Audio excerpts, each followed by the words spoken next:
मंजिल उन्हीं को मिलती है जिनके सपनों में जान होती है। पंख से कुछ नहीं होता, हौसलों से उड़ान होती है। इन पंक्तियों को चरितार्थ कर दिखाया है उत्तर प्रदेश के जनपद मुरादाबाद के गांव शेखुपुरा निवासी किसान वीरेंद्र सिंह की पुत्री कनिका देओल ने।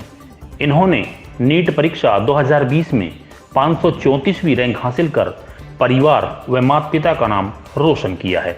कनिका ने हाई स्कूल संत अग्नेस कॉन्वेंट स्कूल काजीखेड़ा से 9 CGPA एवं इंटर की परीक्षा मुरादाबाद से पास की।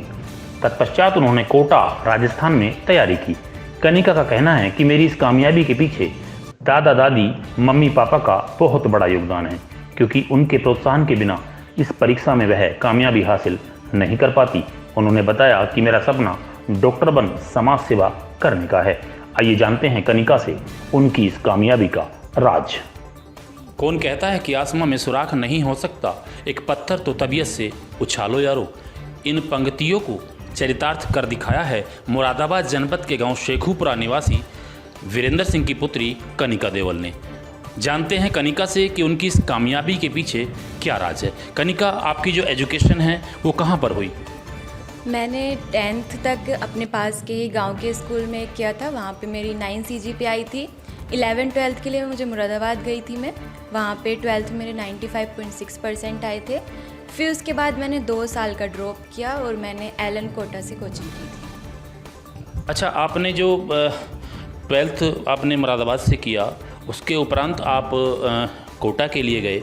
अच्छा, ये बताइए, वहाँ चूँकि संभवतः मुझे लगता है कि बहुत से परीक्षार्थी वहाँ जाते हैं, छात्र जाते हैं और तैयारी करते हैं कंपटीशन में, तो आपके सामने ऐसी कौन सी मतलब क्या क्या ऐसे कारण रहे कि आपको जो है कोटा जाना पड़ा? क्या इस प्रकार की जो सुविधाएं हैं क्या मुरादाबाद में नहीं हैं?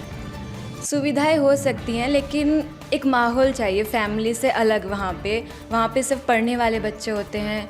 यहाँ पे मतलब घर पे आना जाना लगा रहता था, पास में ही था, तो वो माहौल नहीं मिल पाता यहाँ पे, तो इसलिए मैंने कोटा को चूज़ किया था। अच्छा, वहाँ पर चूँकि कोटा में आप लगभग कितने समय आपने वहाँ पर जो है कोचिंग की, उसके टाइम पीरियड थोड़ा बताएं। मैंने 2 साल कोचिंग की थी कोटा में। 2 साल, अच्छा। तो इसमें आपने 2 वर्ष तक वहाँ पर तैयारी की और तैयारी के उपरांत ये आपका यानी कौन सा प्रयास था, कौन से प्रयास में आपको जो है सफलता मिली? ये मेरा सेकंड अटैम्प्ट था। 12th के बाद मैंने 12th के जस्ट बाद नहीं दिया था। एक तो एज लिमिट भी नहीं, तब तक एज भी नहीं हुई थी और कुछ ऐसी प्रिपरेशन भी नहीं थी मेरी, तो मैंने दूसरा अटैम्प्ट था मेरा इस बार। कनिका बता रही हैं कि इनका दूसरा अटैम्प्ट था, पहला अटैम्प्ट ये शायद नहीं दे पाई थी और इनका चूँकि इन्होंने गैप भी किया और जो है इसको लेकर, इस परीक्षा को लेकर इन्होंने तैयारी की, 2 वर्ष तक कोटा में तैयारी की। अच्छा, ये बताइए, क्या मतलब जो प्रतिभागी जो छात्र हैं, मतलब इस परीक्षा को देने के लिए क्या क्या ऐसी समस्याएं सामने आती हैं? आपको ऐसी किन समस्याओं से सामना आपको करना पड़ा, थोड़ा उसके बारे में बताएं। एक तो सबसे पहले मैं गांव के बैकग्राउंड से थी, तो जब जा रही थी लोग बोल रहे थे ये क्या कर रही हो, किसी का सिलेक्शन होता नहीं है, गवर्नमेंट कॉलेज मिलते नहीं है इतनी ईज़िली। तो मोस्टली लोगों ने मुझे डिमोटिवेट ही किया था कि इतनी ईज़िली नहीं होता है। लोगों ने बैकअप प्लान बताया था कि चलो 1 साल 2 साल कोचिंग करके देख लो, नहीं होता तो कुछ और कर लेना। लेकिन मेरा फैमिली सपोर्ट बहुत ज़्यादा रहा था। उन्होंने बोला हो जाएगा, सब नॉर्मल बच्चे ही तो होते हैं जो करते हैं। अच्छा, आपको जो है ज़्यादा जो मोटिवेट करने में किन लोगों का योगदान रहा? किसने आपको जो है ज़्यादा से ज़्यादा मोटिवेशन, जो जिनका काम आया, किसने आपको ज़्यादा मोटिवेट किया? मेरी फैमिली ही मुझे सबसे ज़्यादा मोटिवेट करती थी।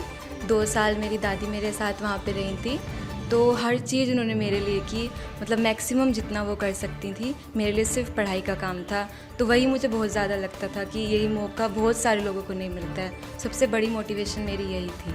अच्छा, जो प्रतिभागी आगे जो परीक्षाएं होने वाली हैं, तो उनके लिए जो प्रतिभागी तैयारी कर रहे हैं, लगातार इन कंपटीशन को के लिए तैयारी कर रहे हैं, उन प्रतिभागियों को आपका क्या संदेश है? मेरा यही संदेश है कि मेहनत करते रहिए। मेहनत का तो कोई सब्स्टिट्यूट नहीं होता है। अप एंड डाउन आएंगे लाइफ में, लगेगा कि नहीं हो रहा है, लेकिन अब खुद पे भरोसा रखिए, पॉजिटिव रहिए और खुद से ये कहिए हाँ मैं कर सकती हूँ। पॉजिटिव रहने में बहुत शक्ति होती है। एक पॉजिटिविटी में खुद को ये बोलिए कि हाँ मैं कर सकती हूँ। खुद पे भरोसा रखिए, अपने खुद पे।